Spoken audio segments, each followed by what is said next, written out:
Welcome back friends. आज हम discuss करने वाले हैं सर्कुलेटरी शॉक। सर्कुलेटरी शॉक जो है बहुत ही इम्पोर्टेंट क्वेश्चन है, ठीक है, जो कि यूनिवर्सिटी एग्ज़ाम में पूछा जाता है। देखिए, इसकी डेफिनेशन देखें तो circulatory shock is refer to the shock develop by the inadequate blood flow and inadequate oxygen supply to the blood. ठीक है, सर्कुलेटरी शॉक क्या होता है? जब इनएडेक्वेट ब्लड सप्लाई होती है और इनएडेक्वेट ऑक्सीजन सप्लाई होती है हमारी बॉडी को, है ना, तो उस कारण से हमें शॉक होता है। तो उसको हम क्या बोलते हैं? Circulatory shock. हाँ, it is the life threatening condition. Life threatening condition होती है and it is may be result in the death, और इससे डेथ भी हो सकती है if the immediate treatment are not given patient. यदि हम उसे इमीडिएट ट्रीटमेंट नहीं देते हैं पेशेंट को तो। ठीक है, उसके बाद हम इसके मैनिफेस्टेशन ऑफ सर्कुलेटरी शॉक देखें क्यों होता है। कार्डिक आउटपुट डिक्रीज हो जाता है एंड ब्लड प्रेशर लो हो जाता है। फिर low blood pressure reflex produce are tachycardia and the reflex vasoconstriction.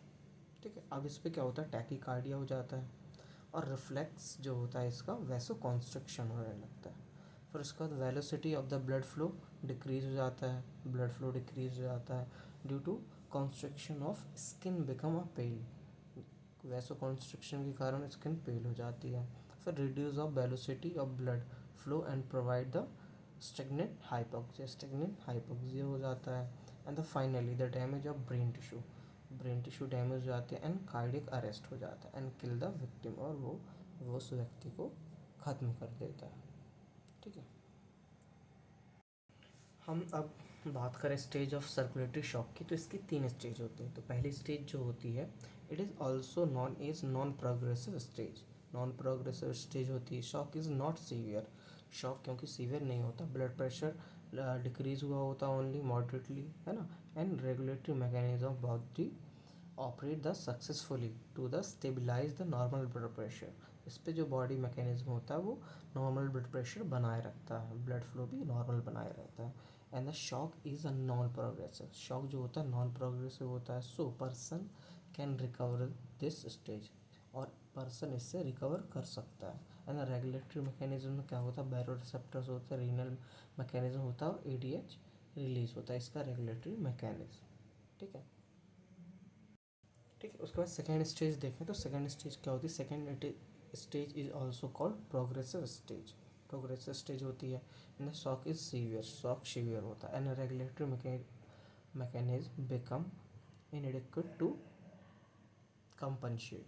ठीक है, उसके बाद with immediate and appropriate treatment of this stage of shock are not given, otherwise shock can be reverse. यदि इस स्टेज में हम patient को सही ट्रीटमेंट नहीं देते हैं तो वो क्या होता है? फिर से रिवर्स हो सकता है।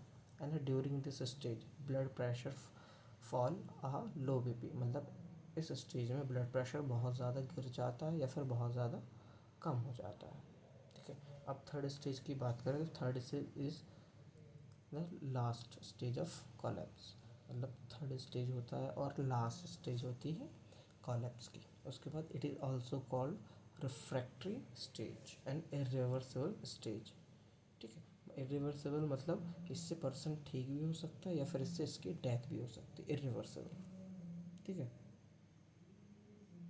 सॉरी, इरिवर्सिबल का मतलब होगा इससे पर्सन यदि थर्ड स्टेज में आ सकता है तो वो रिकवर नहीं हो सकता है। ठीक है, फिर irreversible stage lead to the death. जो इरिवर्सिबल स्टेज होती है वो स्टेज डेथ को लीड करती है। फिर बिकॉज ऑफ ब्रेन फेल, है ना, and function due to the severe cerebral ischemia. इस पर सीवियर सेरेब्रल एस्चीमिया हो जाता है, मतलब ब्रेन में खून की कमी हो जाती है, इस कारण से उसकी डेथ हो सकती है ना। फाइनली कार्डियक फेलियर हो जाता है, अकर ड्यू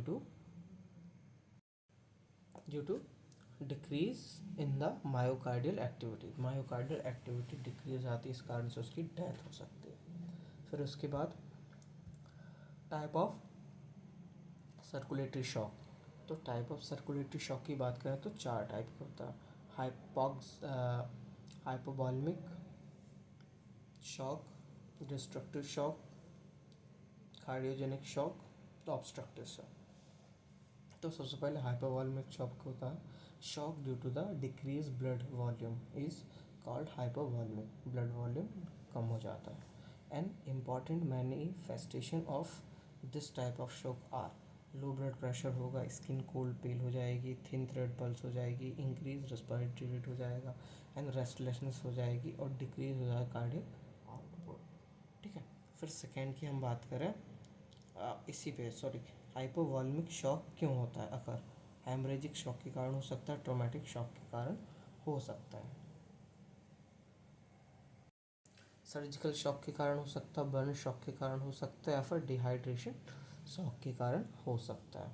ठीक, अब सेकेंड की बात करें, destructive shock, shock due to the increase vascular capacity is called destructive shock, and in this case the blood volume is normal and the shock occurs because of inadequate blood supply to the tissue. Okay, फिर उसके बाद the capacity of vascular system increase by the extensive dilatation of blood. फिर it causes the vasoconstriction, vasodilatation, किस कारण से होता है vasodilatation, जैसे sudden loss of vasomotor tone। फिर क्या होता है, characterize by the sudden depression and nervous system due to the extensive vasodilatation. Causes of vasomotor tone loss क्या होता है, इस्कीमिया ऑफ ब्रेन, ब्रेन में खून की कमी हो जाए, या फिर जनरल एनेस्थीसिया हो सकता है, स्पाइनल एनेस्थीसिया होता है, या फिर इमोशनल कंडीशंस। ठीक,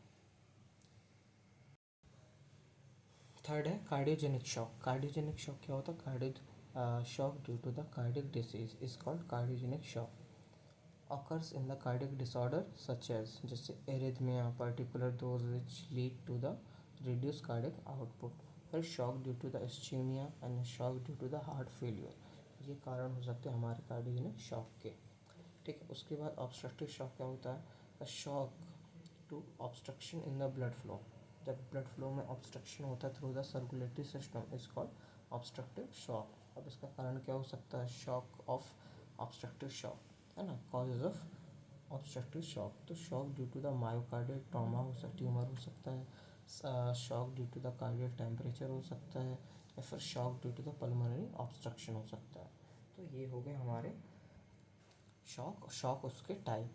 अब हम देखेंगे इसका ट्रीटमेंट क्या हो सकता है।